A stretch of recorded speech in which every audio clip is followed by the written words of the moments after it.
आज की रेसिपी में एक स्वीट डिश बना के तैयार करेंगे। आज हम बनाएंगे खास्ता गजा। ये ओडिशा का एक ट्रेडिशनल स्वीट डिश है। इसका साइज आप देख सकते हैं, बड़े साइज में भी अच्छी तरीके से अंदर तक चाशनी जाके ये तैयार हुआ है।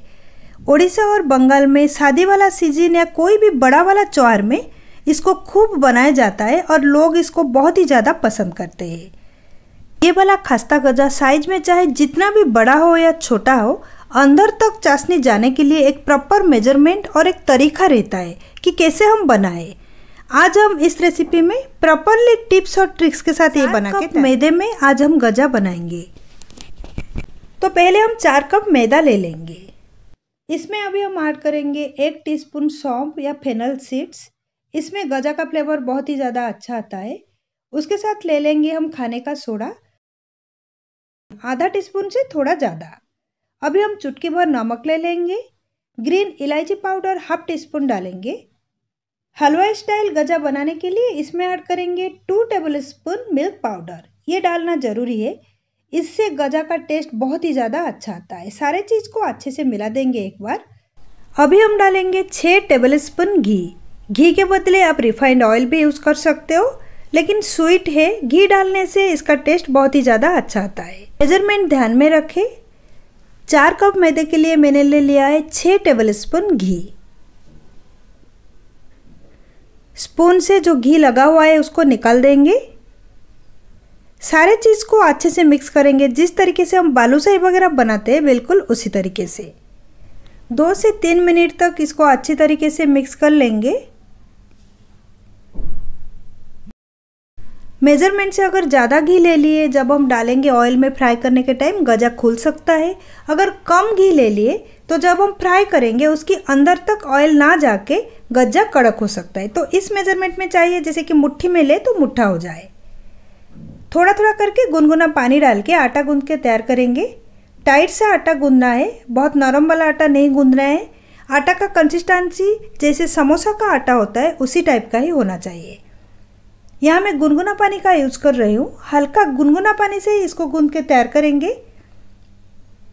हलवाई लोग इसको गूंदने के टाइम गुनगुना पानी का यूज़ करते हैं। कोई कोई दूध में भी इसको गूंद के तैयार करते हैं, लेकिन पहले से हम उसमें मिल्क पाउडर डाले हुए तो दूध में गूंदने की ज़रूरत ही नहीं।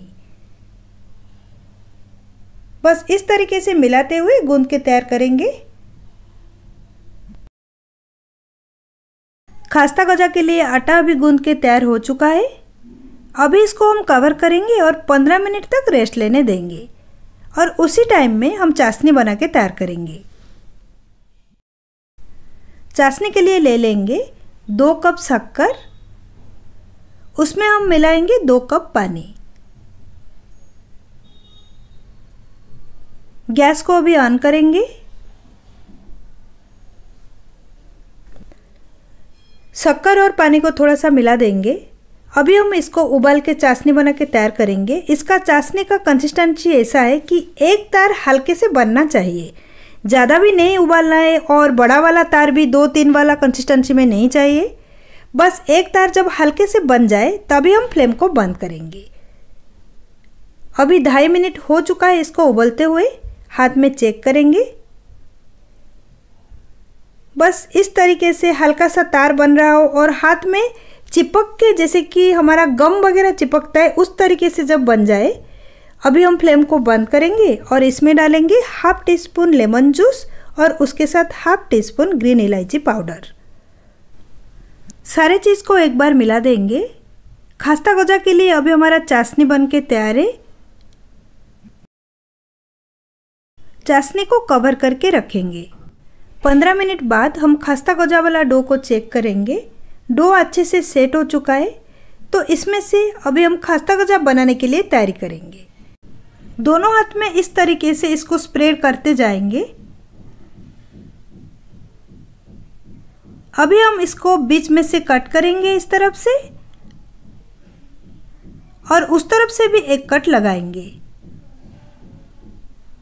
ऊपर ऊपर करके 4 भाग को एक जगह कर लेंगे।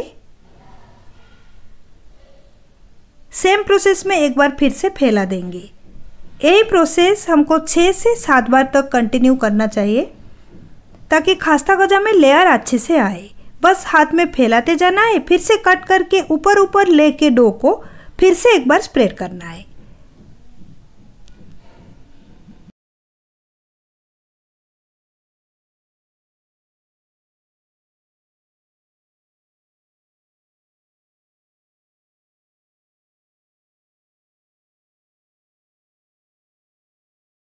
सात बार मैंने सेम चीज़ को रिपीट किया है, तो इसमें लेयर अभी अच्छे से आ चुका होगा।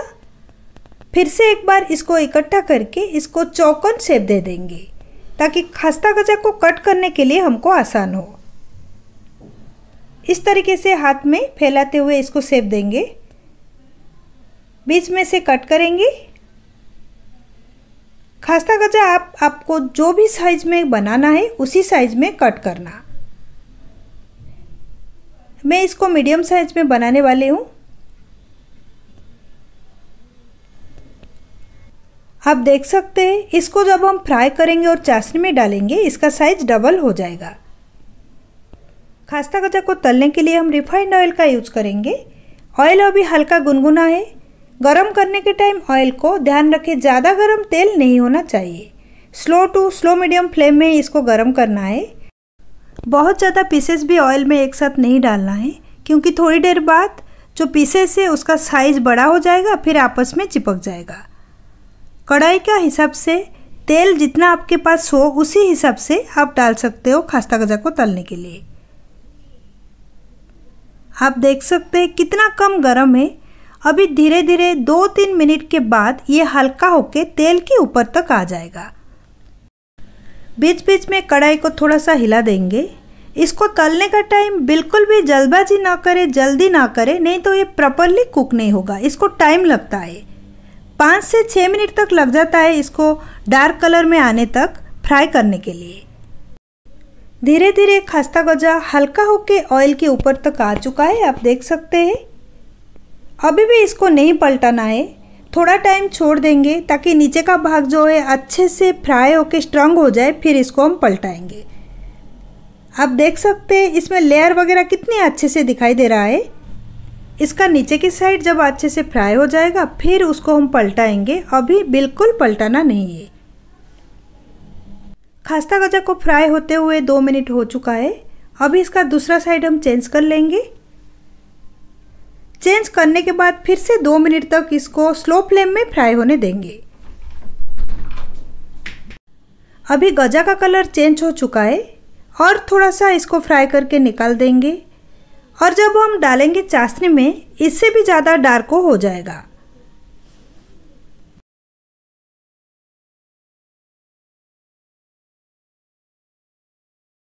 गजा को फ्राई करते हुए 6 मिनट के ऊपर हो चुका है और ज़्यादा इसको फ्राई नहीं करना है। अभी इसको हम ऑयल से निकाल के ले लेंगे और चाशनी में डालेंगे। एक बात की ध्यान रखें, गुनगुना चाशनी में डालना है। चाशनी ज़्यादा भी नहीं गर्म होना चाहिए, कम भी नहीं। अगर चाशनी ठंडा हो गया होगा तो उसको फिर से गुनगुना करके उसमें गजा को डालना है और गरम गरम गजा ही डालना है ताकि अच्छी तरीके से वो चाशनी को सोक कर ले।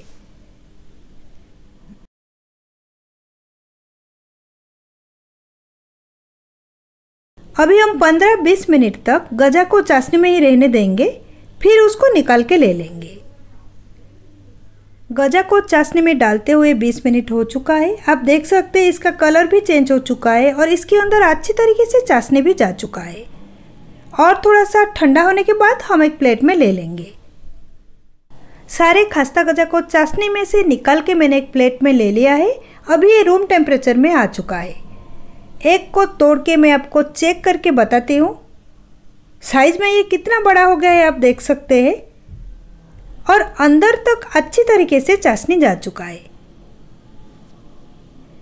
ये जो खास्ता गजा है इसको हम बिना रेफ्रिजरेटर के 15 दिन तक रख सकते हैं बाहर, कुछ भी ख़राब नहीं होता। और आपको अगर और भी ज़्यादा दिन रखना है तो आप रेफ्रिजरेटर में महीने तक भी इसको स्टोर करके रख सकते हैं। तो ये वाला ओडिशा स्पेशल खास्ता गजा रेसिपी एक बार ज़रूर ट्राई करें। रेसिपी के बारे में आपके अनुभव कमेंट सेक्शन में शेयर करें।